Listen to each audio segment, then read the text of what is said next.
Pertama Ibu Judis, bahwa tidak ada namanya sang suami memikul tanggung jawab dosa istri. Tidak ada istri memikul dosa suami.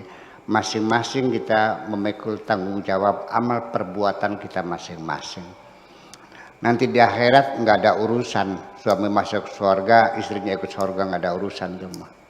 Ya. Dan itu sendiri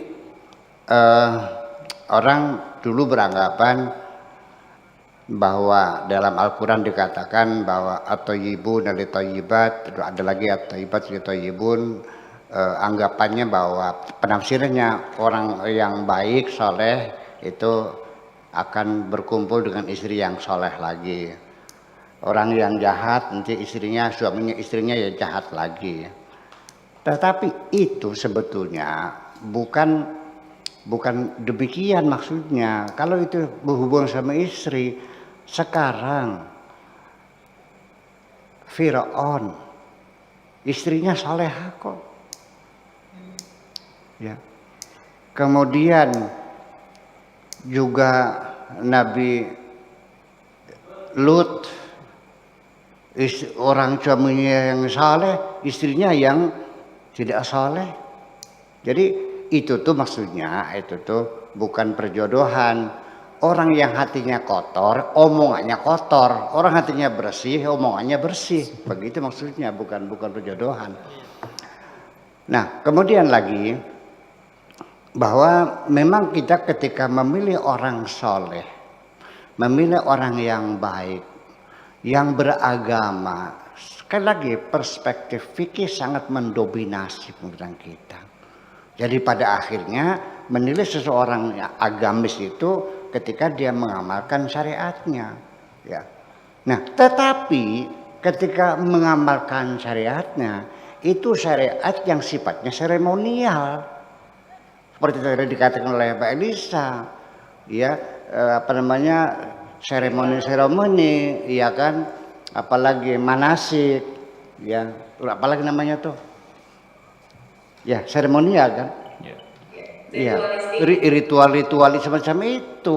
Geranda geruduk pada salat berjamaah, yang sholatnya rajin berjamaahnya, bertengkarnya juga rajin juga kok. Nah itu.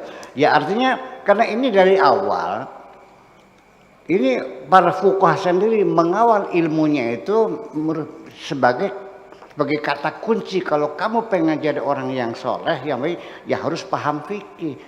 May yuridillahu khairan yufaqihu fiddin.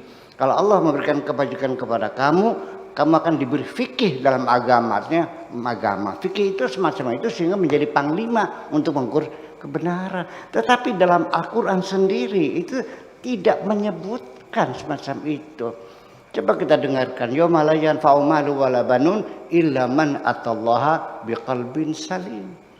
Yang bisa ketemu Allah itu orang yang hatinya baik kok. Hartamu, anakmu enggak ada urusan tuh. Hatimu yang dibuka adalah hati kita. Nah, itulah makanya jadi mau cari suami yang baik yang bagaimana. Nah, kriterianya gimana? Itu yang sholatnya rajin, yang rajin. Ya belum tentu. Ini kita kadang-kadang begini ya, merendahkan orang yang tidak punya pengetahuan fikih. Padahal dia orang yang sangat baik sekali. Orangnya buta huruf, saya cerita dulu ya. Orangnya buta huruf. Orang kampung sebagai pembantu di nenek saya. Ya, namanya Mankadim namanya. Ketika dia sedang ngisi bak, ngambil air dari sungai kan, ngisi bak. Ini kan musim panas kan sumurnya kering, ngisi bak.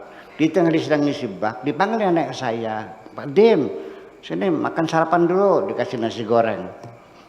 Setelah selesai makan nasi goreng, dia tengok lagi bak itu, dia katakan masih kurang sekilan lagi, harus saya penuhi supaya nasi yang saya makan menjadi halal. Nah ini kan kita kan seperti kena penyakit Arab Syndrome. Kalau cerita para wali ceritanya yang ada di Arab sana, Dunu Al-Masri, Hasan Al-Basri, ya kan, Hasan Al-Marsi, ya Dunu Al-Masri, Syamsul Qadir Jilani. Di sini juga banyak kok. Hanya saja belum pernah dituliskan saja, nanti saya tuliskan dah.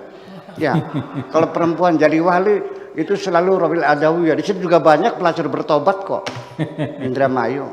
Iya, hanya karena tidak dituliskan. Nanti kita tulis. Ini wali saya bantu saya. Kita bikin Rabiul di Indramayu nih.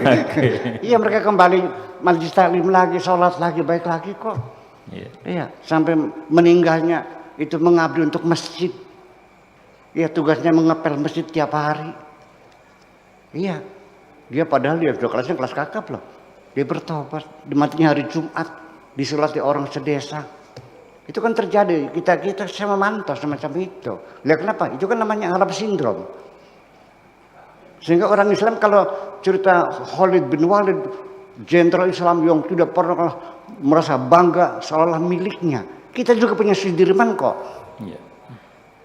Punya Bung Tomo. Ya kenapa? Ini kan Arab Syndrome. Kita merasa rendah hati, rendah diri sebenarnya.